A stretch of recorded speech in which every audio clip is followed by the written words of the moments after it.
I remember Bishop Juan Edghill will move the following motion. I remember Bishop John, you will now proceed.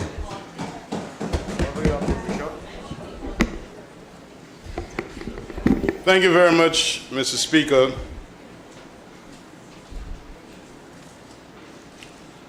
Mr. Speaker, I would have been extremely happy this afternoon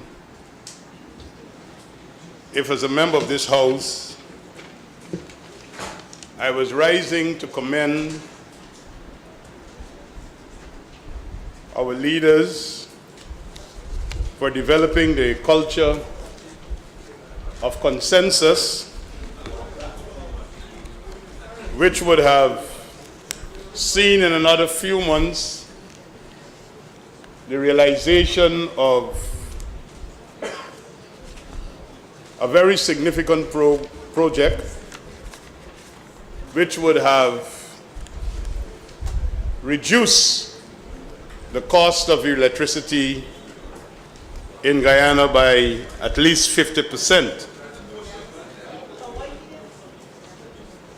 Mr. Speaker, but however, I stand this afternoon moving this motion that is standing on my name,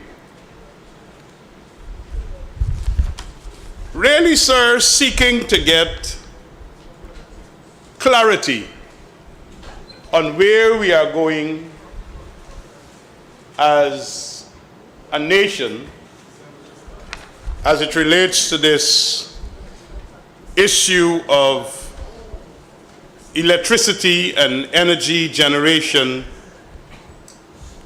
in Guyana. Mr. Speaker, the first whereas clause in my motion outlines the importance of electricity. It is considered the staff of modern life. It is electricity that is needed for faster and enhanced communications.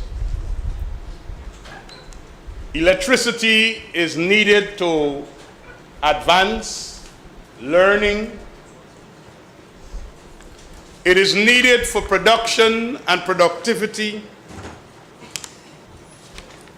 It is needed to ensure that we improve the quality of our goods and services. And certainly, sir, pleasure and entertainment, which is an important part of human existence, electricity is needed. In a time when we are plagued with rising crime, electricity is needed to enhance citizens' security. We heard in this House the Honorable Vice President and Minister of Public Security talking about the implementation of the IDB-sponsored Smart City program with cameras. They can't work if there is not electricity. If we're going to have competitive investments and where we're having now CARICOM free trade, and in order for us to abide by our treaty commitments, we have to make our manufacturing industries in Guyana competitive so that they can compete with not only prices when they export, but they could compete with prices even in our own local market, because we are seeing that goods are able to come in from other places and are being sold cheaper than goods that are manufactured even here in our own dear country. So electricity is needed for competitive investment. And sir, I'm sure the Honorable Minister of Business would by now in his new portfolio recognize that where our seasonal crops are considered, particularly fruits and vegetables, in the absence of refrigeration and agro-processing, there are large quantities of waste. And that is simply because of the price and the cost of electricity. Mr. Speaker, in the second whereas clause, I identified that Guyana Power and Light, which is a wholly state-owned company, is very important in this whole walk or challenge that we face in providing our country with reliable electricity. Our future development is heavily hinged to us getting what is taking place at GPL right. So significant investments over the period recent past would have been invested in ensuring that we improve generation, transmission, and we're still working on reducing both technical and commercial losses. And I can think about two such significant injection of funds.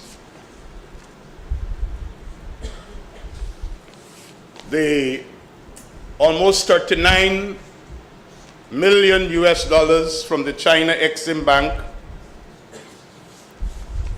dealing with the PUUP, the Power Utility Upgrade Program, where we saw the establishment of 7 substations and the Demerara interconnected system and the Berbice interconnected system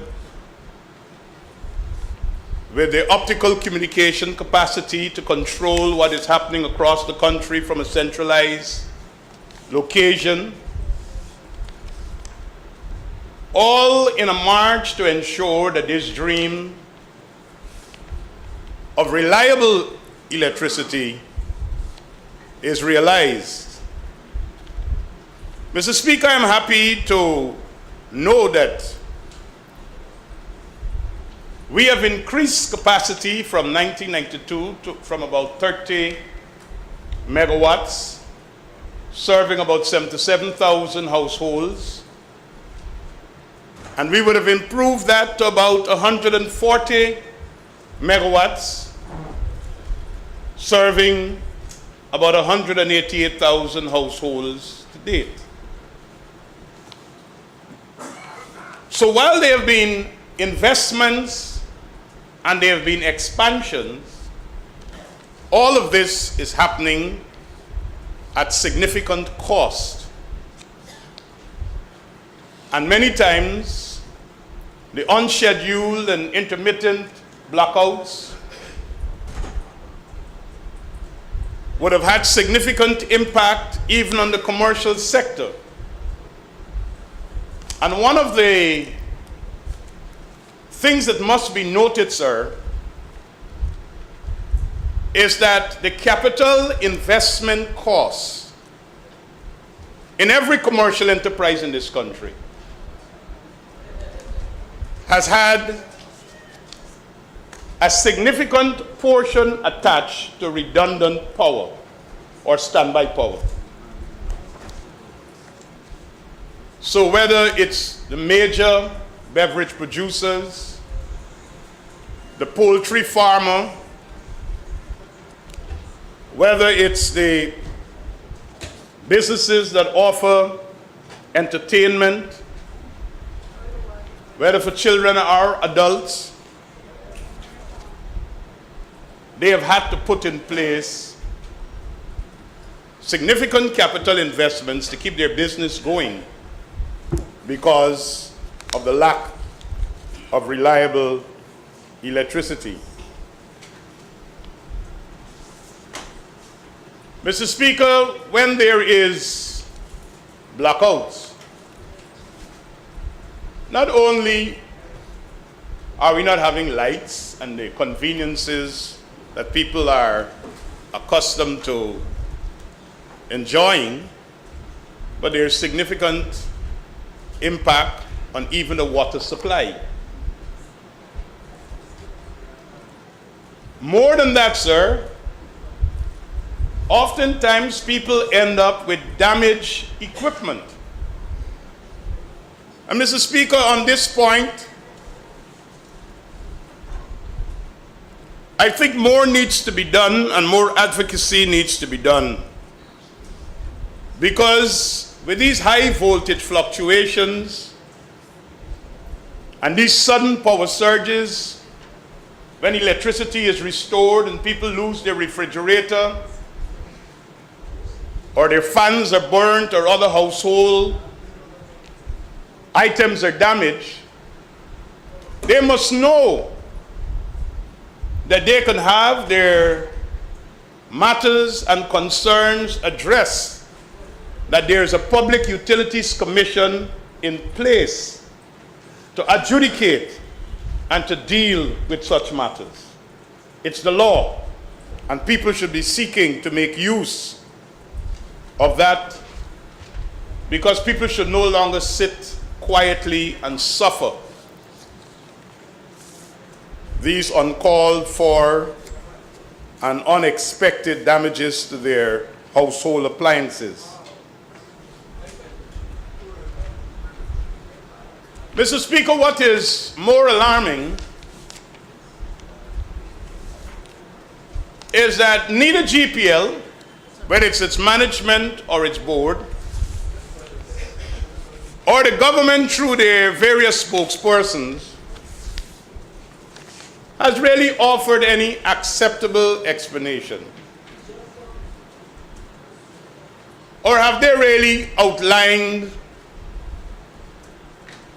measures that are clear and can be understood by the Guyanese population of how they will bring an end to this frequent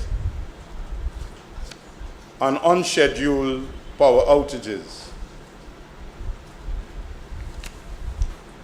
We are left to conclude perhaps they don't know what they're doing. Today is an opportunity for the government to prove to the nation that they know what they're doing, and I hope they do that. Today provides an opportunity as we debate these ideas as it relates to improving electricity and power generation in Guyana, that the government has in place a strategic plan that will see us realizing the dreams of reliable, renewable, and affordable electricity.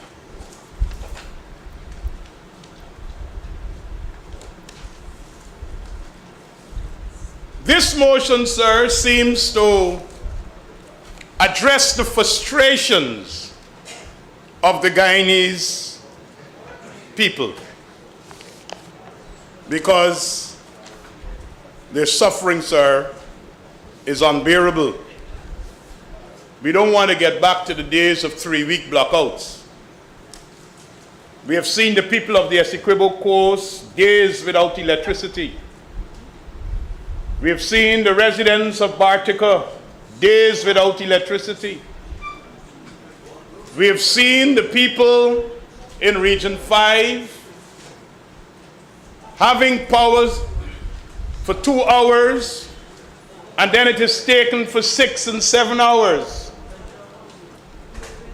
going sometimes almost on a 24-hour cycle without electricity. In this environment, sir, we are concerned that this might serve as a deterrent to the small and medium-scale investors to really get engaged and really lend their support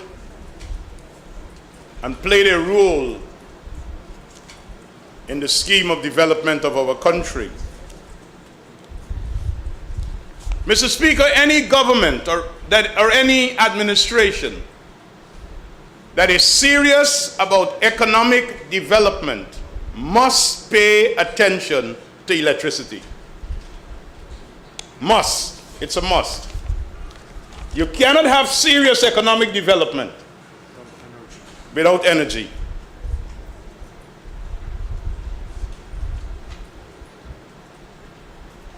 Mr. Speaker, what is worrying is that when the PPPC left office in May 2015,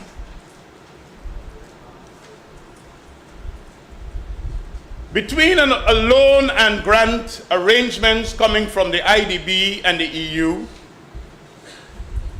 37 plus million from the IDB and 26 plus million from the European Union,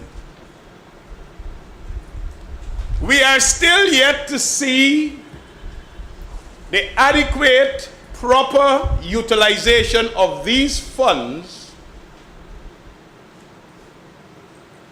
to help the people of Guyana realize their dream of a better supply of electricity.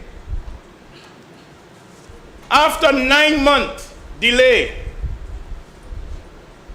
we heard about the announcement of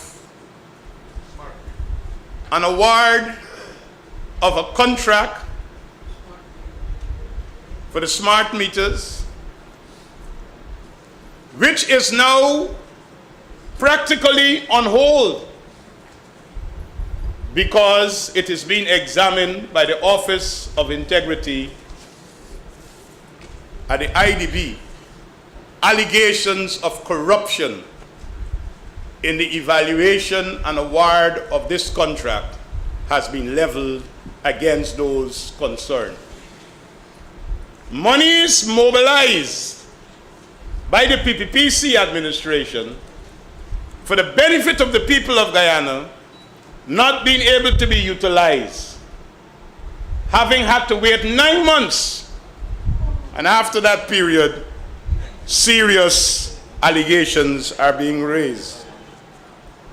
And Mr. Speaker, what is very interesting, sir, I recall during the Committee of Supply asking the Honorable Minister if he was aware that there were such concerns, and he was not aware, sir.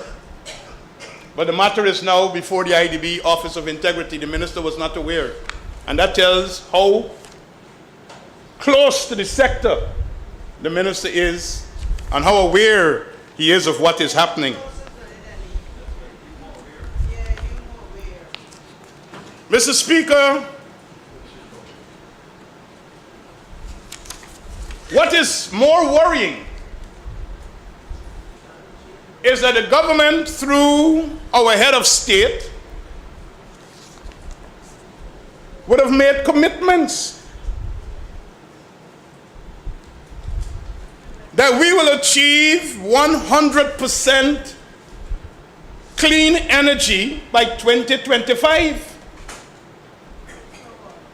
But yet, up to today's date, with me moving this motion in this parliament, sir, neither the president or any of his representatives, including the minister responsible for electricity, has indicated to this House or this nation how we will meet these commitments. And I will show very shortly, sir, that even the path that is most known to be acceptable and realistic for the achieving of such goals is under question. Yeah, we're going back there just now. So, sir, this motion is seeking to bring clarification to the Guyanese people whose representatives travel at international conferences and make fancy statements, and the people here don't know how we're getting there. We want to know. Mr. Speaker,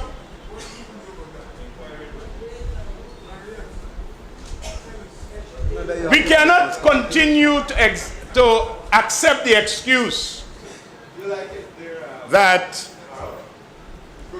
we just got in, we're getting our feet wet, we are looking at it.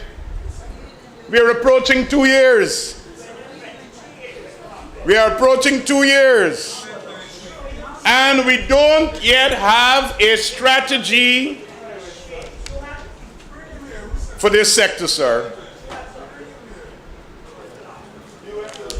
Mr. Speaker, while we speak about electricity,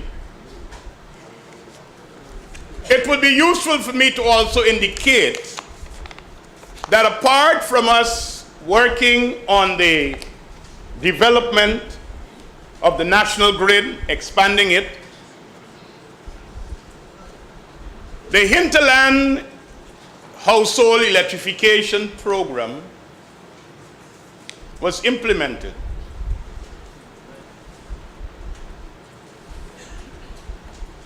Three things happened in that regard, sir.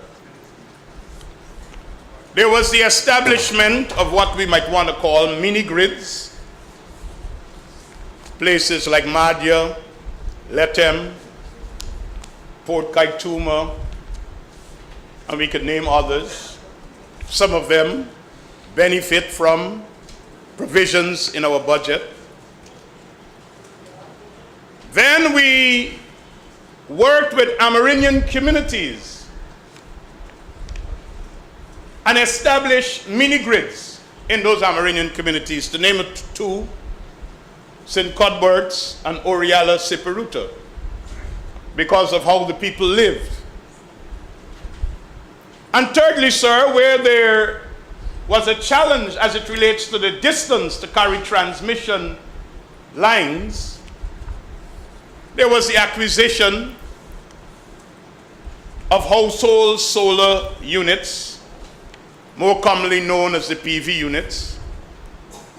And we had distributed, by the time we left office, 16,000 of those units, and we had 5,000 in stock to fill gaps in those various communities.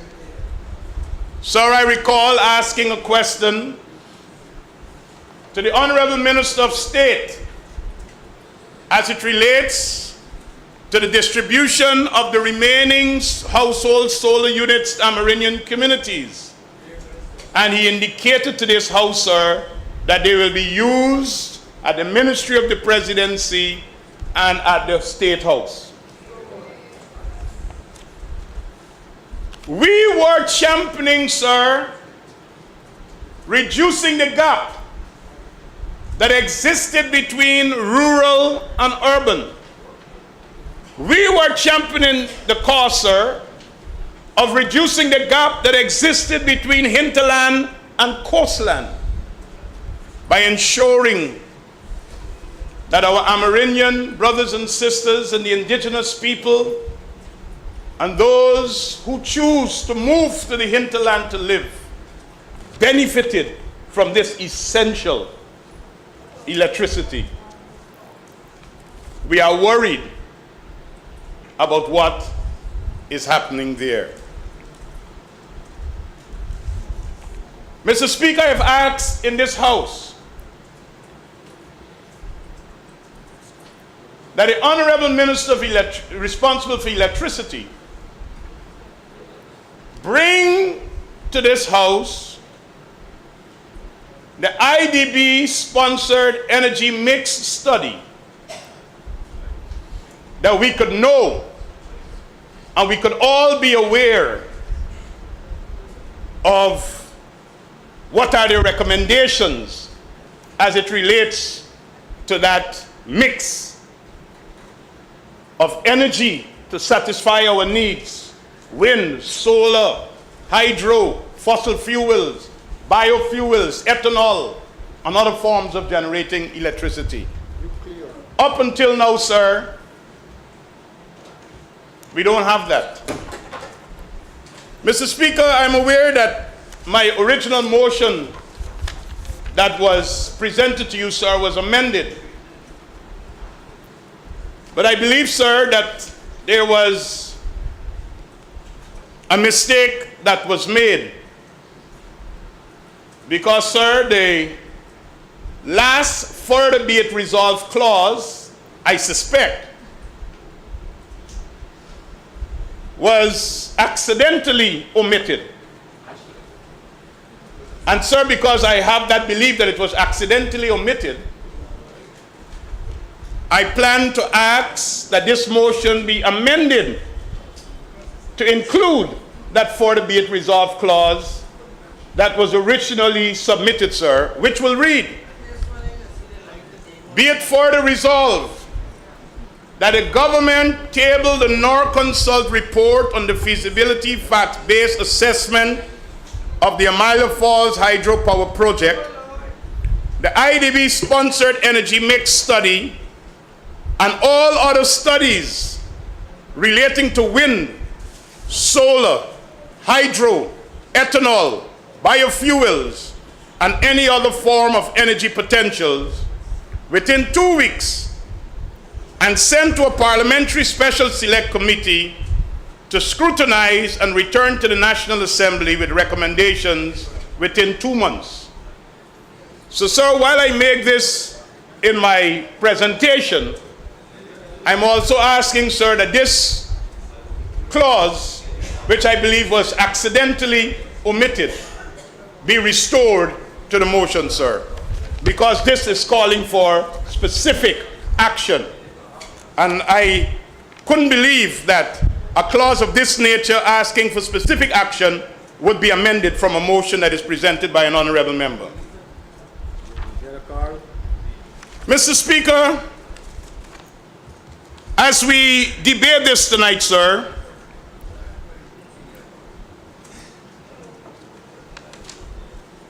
we must look and see that at GPL, right now, because of the benefit that GPL had as it relates to price, charging the customer, and the acquisition cost of fuel, they have parked in a bank account close to 15 billion Guyana dollars in savings, while the Guyanese people are still suffering blackouts. Is there a problem, sir?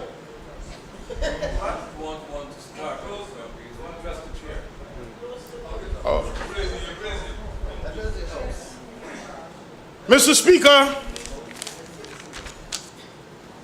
but what is of greater concern, sir, and I want to speak specifically here to the Amalia hydro electricity program, sir.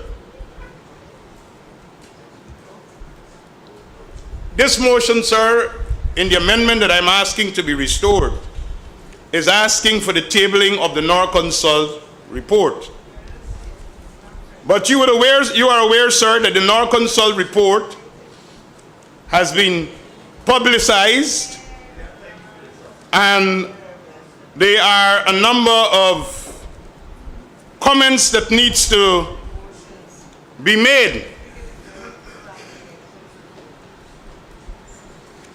Mr. Speaker, the first point that I want to make is that in order for us to achieve reliable, renewable, and affordable electricity, hydroelectricity is the fastest and safest path to that realization. That's right. Mr. Speaker, in the period 1974-1976, feasibility studies were done. And I'm sure honorable members of the now government would be pleased to know that I'm referring to that, because it was a time when they were in government.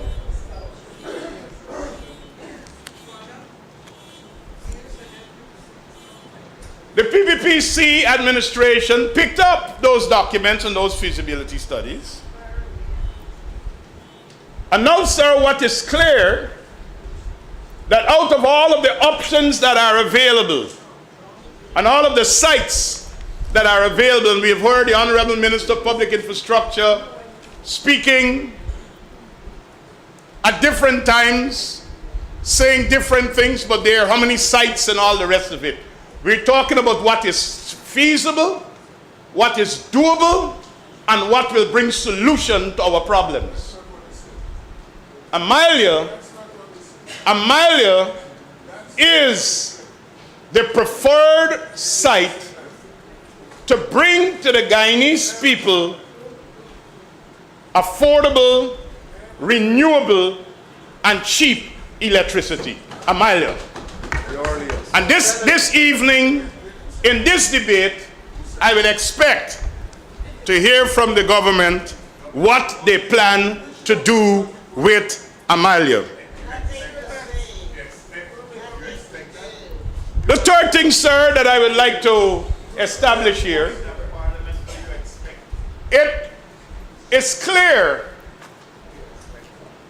that the bill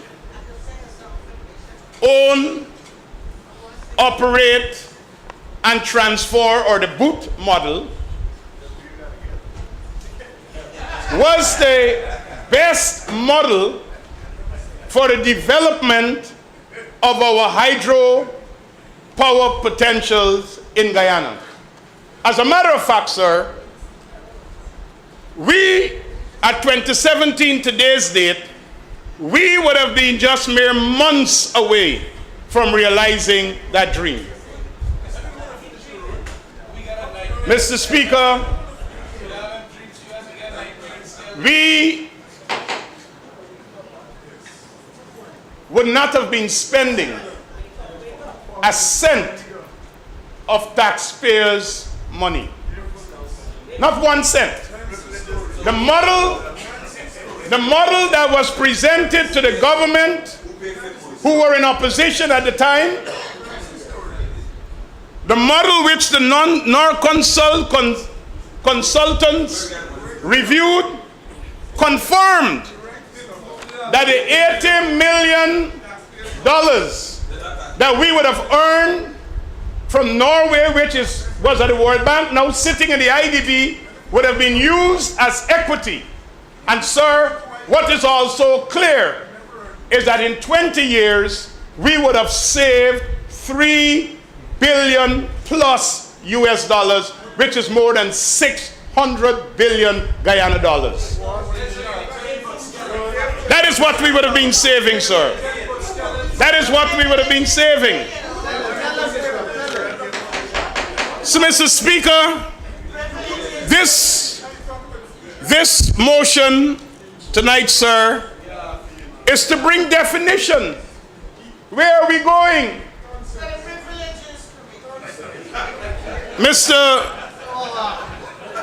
Mr. Speaker,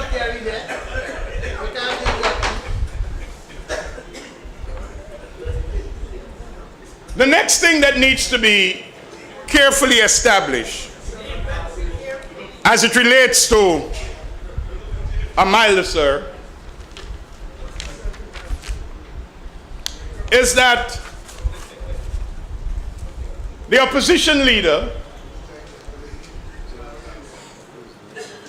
offered to help the government to understand the progress of the Milo Falls Hydro Project. And we stated that the PPPC would support the government if it put the interests of the people of Guyana first. It was when the government failed to take up this offer, the leader of the opposition called for an independent study to help the government proceed. And we welcome the announcement that the government of Norway would fund such a study. Mr. Speaker, the government of Norway funded such a study. The government of Norway has handed over to the government of Guyana such a study, and such a study is not yet with the people of Guyana because it has not been tabled in the National Assembly. A year ago,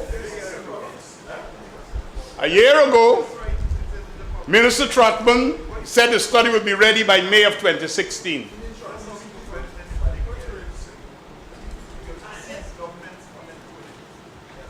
In July of 2016, the Minister of State said the report would be ready by September 1st, 2016.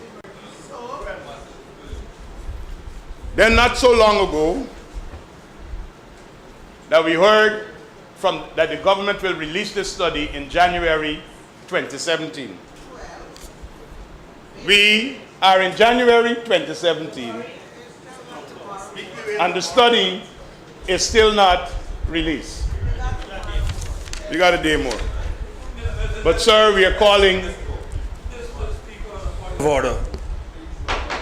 Mr. Speaker, on a point of order 40A, just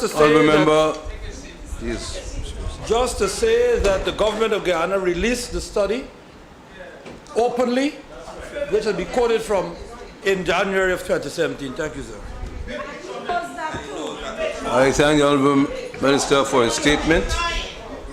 Honourable Member, please proceed. Mr. Speaker, the government of Guyana released a press release debunking the study. Mr. Speaker. Honourable Member. Mr. Speaker, there are other people who have a chance to debate. Please have Mr. Speaker, the press release contained an attachment with the full report, which has been relied on extensively by the press and others. And it is on our website.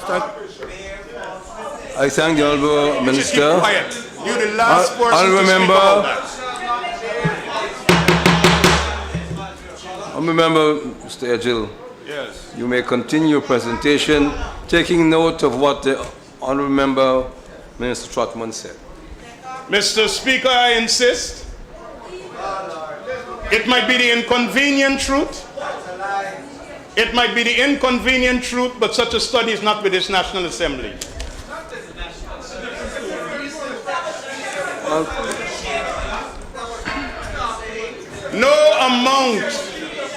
No amount of boom-bazzling will silence me. None. None. Mr. Speaker,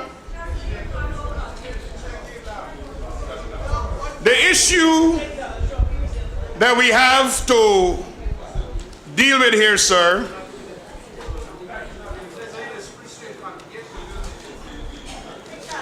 is, Mr. Speaker, it's unfortunate that you don't hear these comments, you know. It is very unfortunate that people are allowed to make such derogatory statements in this House, and if you respond, you're being sanctioned. It is very unfortunate, sir.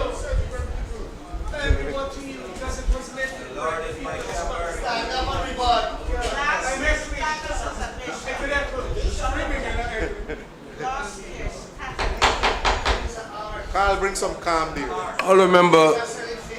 Honorable members, if you are to draw the Speaker's attention to a matter, then you will do so and leave it to the Speaker to treat with it. If honorable members will draw attention of the Speaker and will also treat with the matter, then the Speaker, I fear, has very little to say. So we have to adopt the discipline of that.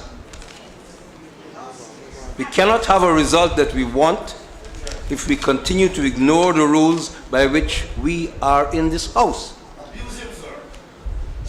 Honorable member, please proceed, Mr. Mr. Speaker, respectfully, sir, I sit in this House as an honorable member, and I hear the gravel being pounded at simple infractions. And sir, derogatory statements as it relates to my religion and ecclesiastical office is being made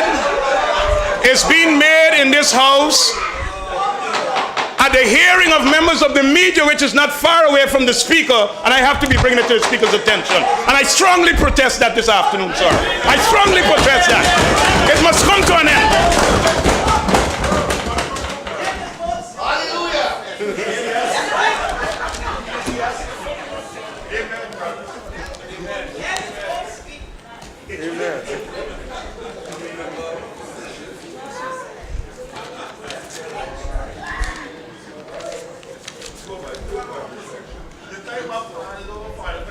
Mr. Speaker, I therefore want to address some of the other concerns, sir, that I know there are other members on my side who will be speaking to this motion, and I know they will be addressing adequately some of these issues. But sir, there are concerns as it relates to what is happening right now. We are being told that when... Honorable member, you'll be speaking for 40 minutes.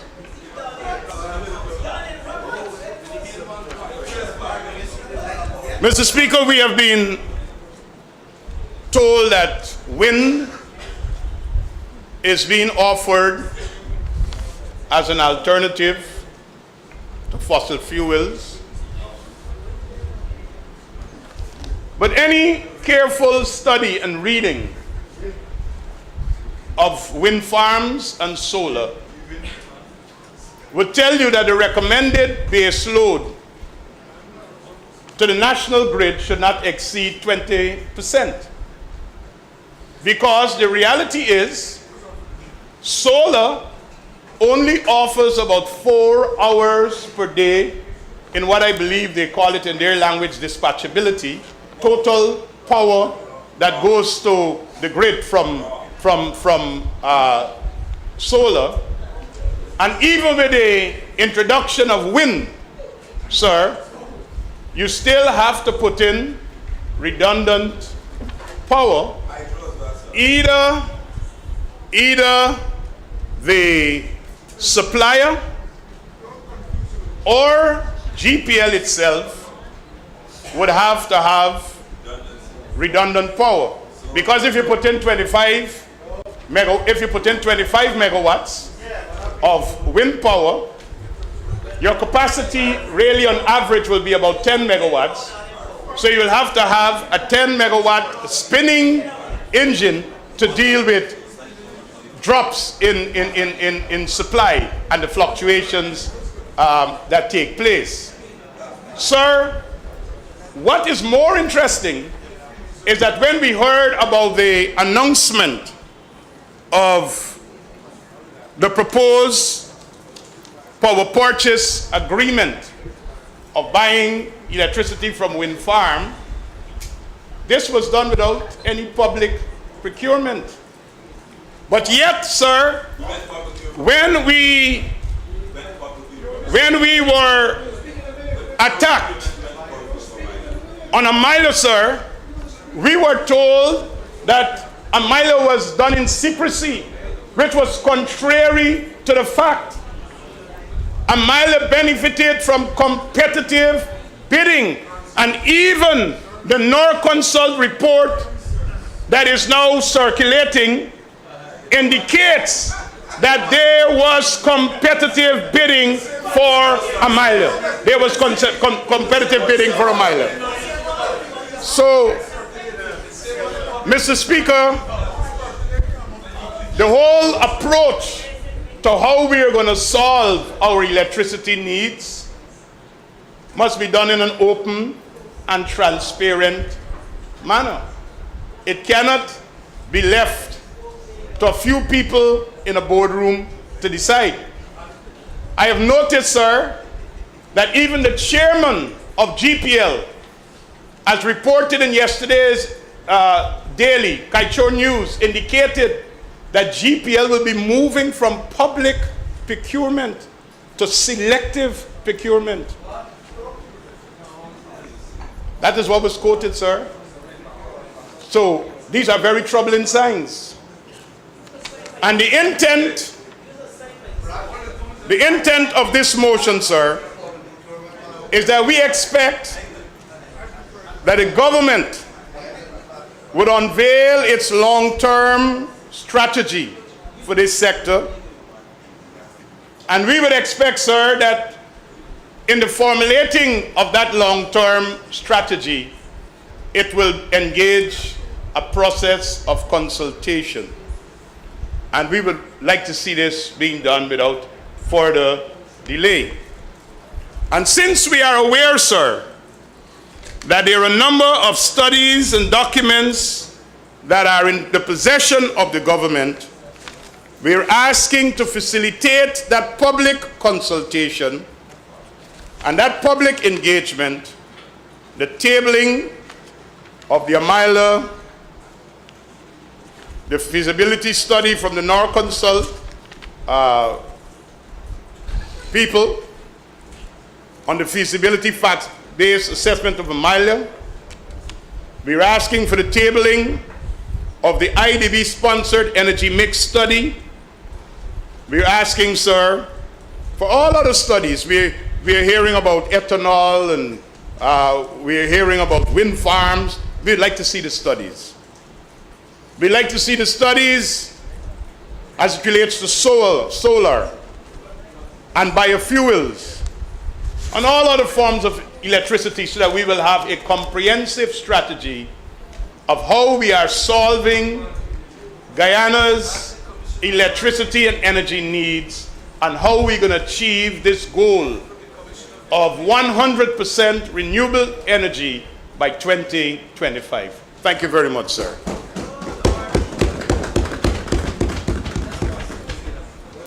Thank the honourable member. The motion is being proposed. Honourable member, I must correct you on one point. There was no error or inadvertence in the removal of that second resolve clause. That was deliberately done. Thank you.